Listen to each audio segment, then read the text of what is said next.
Bonjour à vous.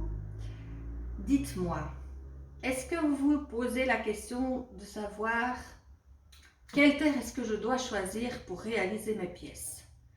Est-ce que je choisis une rouge? Est-ce que elle doit être chamottée? J'ai envie de faire une sculpture, mais je ne sais pas quelle terre choisir. J'aimerais bien faire une grande sculpture, mais je ne sais pas dans toutes les terres qui existent sur le marché laquelle choisir. C'est la raison de cette vidéo. Je vais partager avec vous mon expérience d'une vingtaine d'années et vous expliquer comment moi je fais, comment je procède pour vous aider à choisir la terre qui vous convient. Avant de vous raconter tout ce que j'ai à vous raconter, est-ce que vous vous êtes déjà abonné à ma chaîne? Parce que de plus en plus souvent, il va y avoir de plus en plus régulièrement des vidéos qui seront postées idéalement toutes les semaines. Donc si vous vous abonnez, en fait le système va vous prévenir quand j'aurai une vidéo en ligne.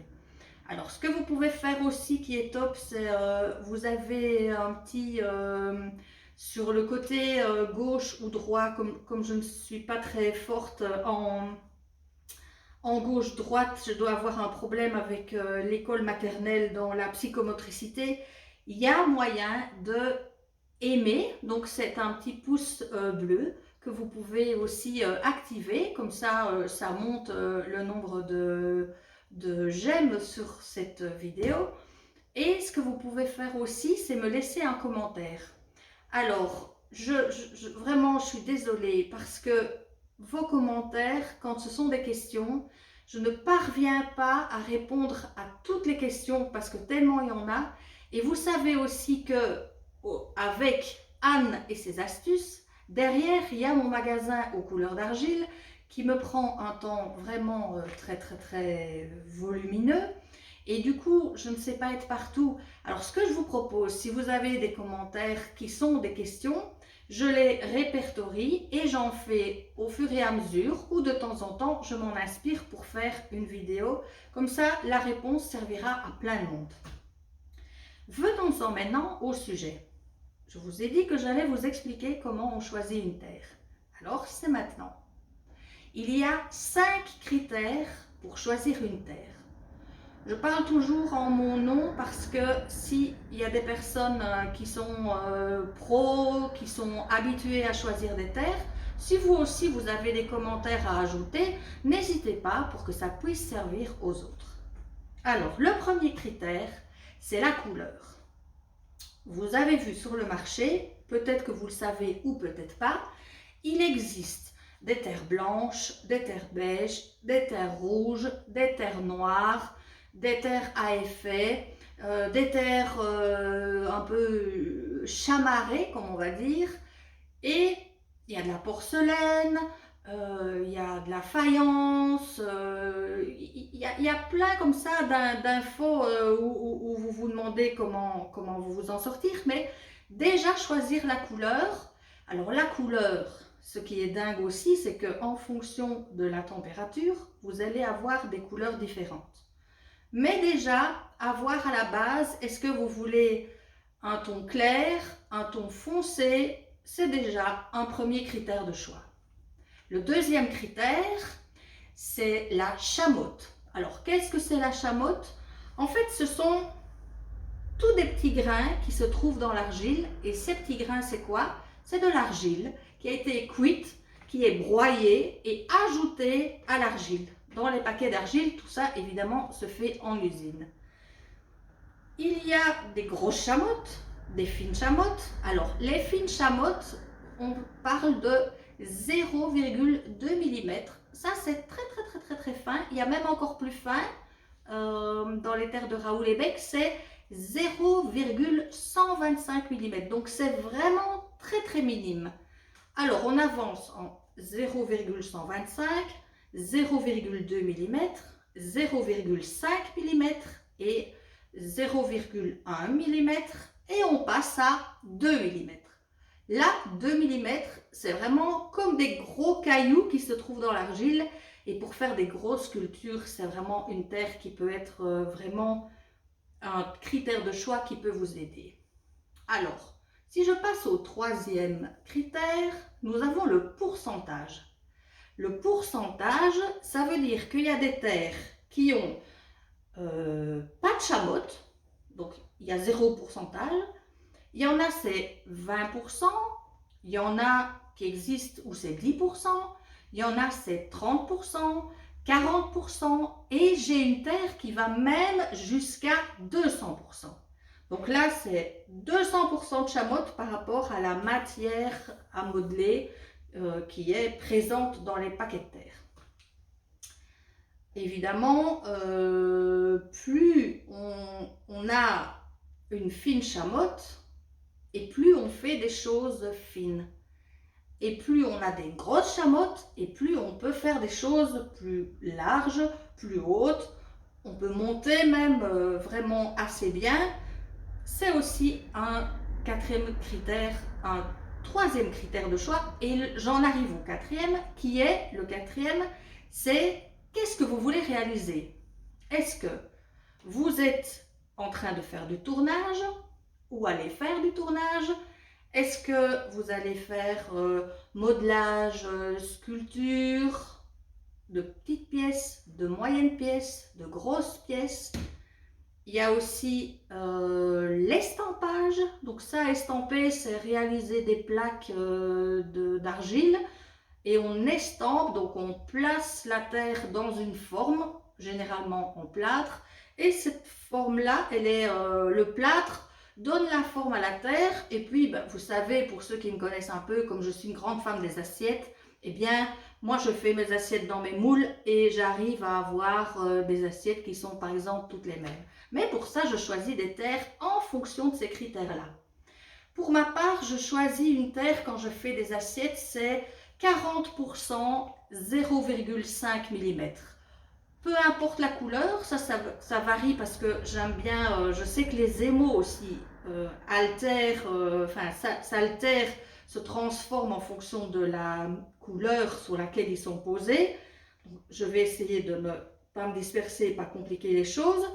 Revenons au fait, si vous voulez faire du tournage, vous allez choisir sans chamotte ou fine chamotte. Donc 0 chamotte, 0,125 mm, 0,2 mm, 0,5 mm.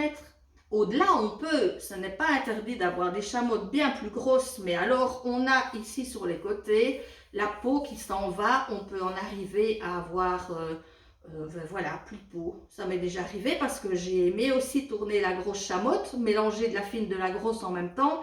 Et alors là, je vous assure qu'on le sent passer. Mais en même temps, voilà, ça fait partie du jeu.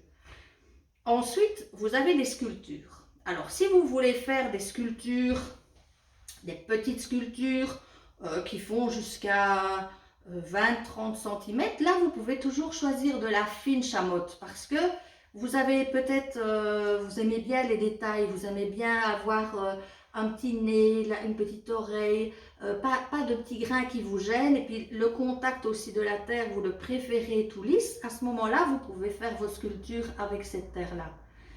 Si vous voulez une terre, moi récemment, l'année dernière, je ne sais pas si c'est récent, mais l'année dernière, j'ai fait une sculpture pour ma commune.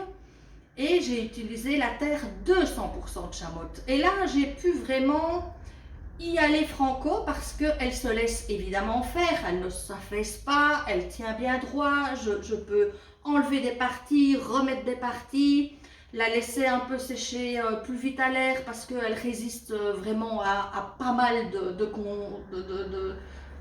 de choses liées à la météo, liées aux conditions de travail. Et franchement, j'ai bien aimé travailler cette terre-là. Mais il faut aimer évidemment la texture un peu brute comme ça. Mais bien que si on la lisse, même une terre qui est très chamottée, on peut toujours la lisser avec une estèque, mais vraiment la caresser sur le dos, j'ai envie de dire, parce que moi c'était une sculpture d'un personnage. Et je suis arrivée à avoir quand même des endroits bien lissés. L'alternative que vous avez, c'est 40% 0,5 mm parce que la concentration du pourcentage de chamotte, 40% c'est déjà bien parce que ça se tient bien. 0,5 c'est pas trop gros et ce calibre-là, cette caractéristique ou en tout cas cette terre-là vous permet de créer des sculptures que vous pouvez monter, avoir des détails aussi, évidemment pas au millimètre près puisqu'il y a 0,5 mm qui vont vous gêner, mais jusque là c'est idéal. L'estampage, je vous l'ai dit, 40% 0,5 pour ma part, ça c'est l'idéal. Maintenant, c'est à vous aussi de décider ce que vous avez envie. Moi, je vous donne des pistes pour vous aider à choisir. Alors, le dernier critère, qui est le 5e critère, je ne sais pas si c'est le plus important, mais je crois quand même, c'est la température. C'est toujours en fait indiqué sur vos paquets de terre. C'est indiqué la température maximale que la terre peut supporter. C'est surtout ça qui est important à surveiller. Parce que si jamais vous cuisez vos pièces, vous avez le loisir de choisir le programme. Alors, on peut cuire à 1050, à 1150, à 1230. Je dis 1230 parce que c'est souvent à cette température-là que je cuis. Et vous allez voir que la terre, je vous montre un exemple, elle change de couleur en fonction de la température que l'on cuit. Ici, c'est une terre rouge. Ça, c'est la cuisson à 1050. Voilà la cuisson à 1150. Et si je la cuis à 1230, eh bien, j'ai un très beau bordeaux, un rouge bordeaux que j'aime aussi énormément. Ce qui est important, c'est que, alors, soit vous cuisez, vous maîtrisez, vous dites ben, j'ai envie d'avoir un ton plutôt brique ou plutôt bordeaux, qu'elle soit hyper solide ou c'est un objet décoratif qui reste à l'intérieur, je peux me permettre de cuire à 1050 parce que votre four ne va pas plus haut, ça peut aussi être le cas, et parce que vos émaux aussi, vos glasures, elles sont prévues pour cuire, on dit à basse température. On cuit à faïence, c'est un peu le terme. Quand on cuit au-delà de 1200, ça s'appelle une cuisson grès. Alors, c'est sûr que dans les terres, il y a des terres à grès. Ça veut dire que la terre peut supporter une haute température jusqu'à un maximal qui est proposé par le fabricant.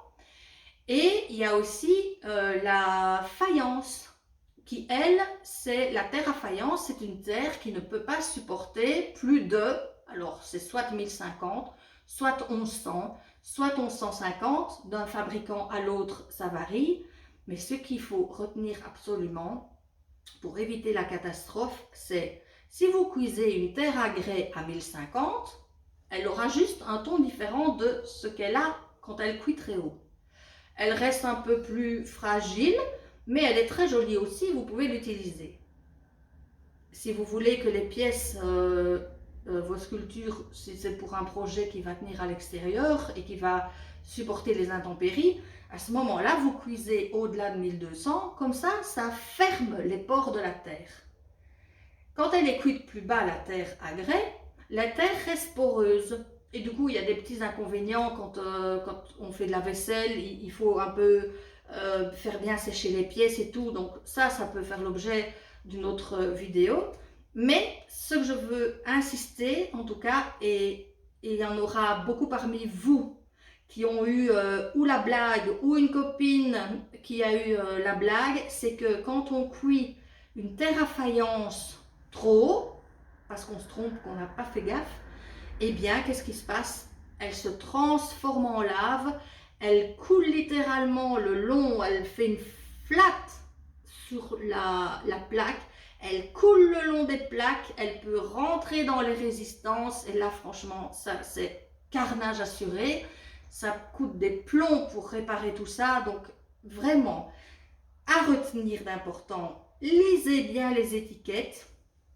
Je vais prendre un exemple. Ça, c'est ma terre surprise. Il y en a pas mal parmi vous qui la connaissent. Alors, on a le nom de la terre.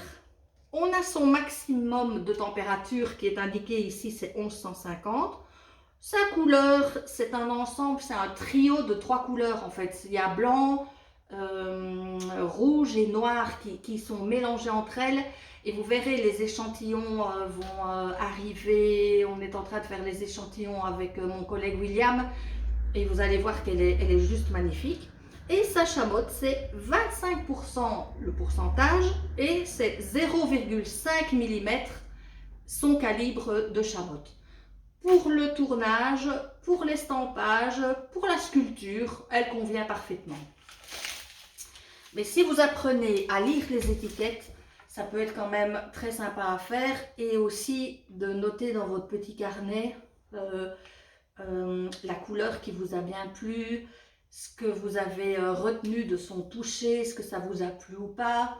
Et puis quand vous allez cuire chez quelqu'un qui vous met à disposition son four, faites vraiment un très gros effort pour soit garder l'étiquette ou vous faites une photo de l'étiquette et vous montrez à la personne qui cuit pour qu'elle n'ait pas cette crainte et ce risque d'accident qu'il peut avoir et que je vois passer sur les réseaux parfois et je me dis mon Dieu, ça c'est une catastrophe.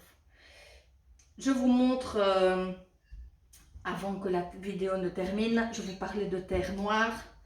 Vous voyez cette terre noire quand elle est cuite à 1050, à 1150 et à 1230. Voilà le magnifique noir, mais à toutes les températures, elle est très belle. C'est à vous de choisir ce que vous préférez et le résultat final que vous souhaitez. Émaillé, pas émaillé, la température de cuisson finale. Je vais revoir avec vous les 5 critères, vite en vitesse, la couleur, la chamotte, le pourcentage de chamotte, la réalisation que vous voulez faire et la température finale dont vous avez besoin pour que la pièce soit la plus jolie possible et qui corresponde à vos attentes. Et bien voilà, j'espère que Anne et ses astuces vous aura apporté un peu d'aide, puisque c'est surtout ça qui compte et c'est la raison pour laquelle je fais ces vidéos, c'est pour vous aider. Et je vous dis, eh bien, à une toute prochaine. Anne et ses astuces, c'est pour une autre fois. Merci à vous, à tout bientôt.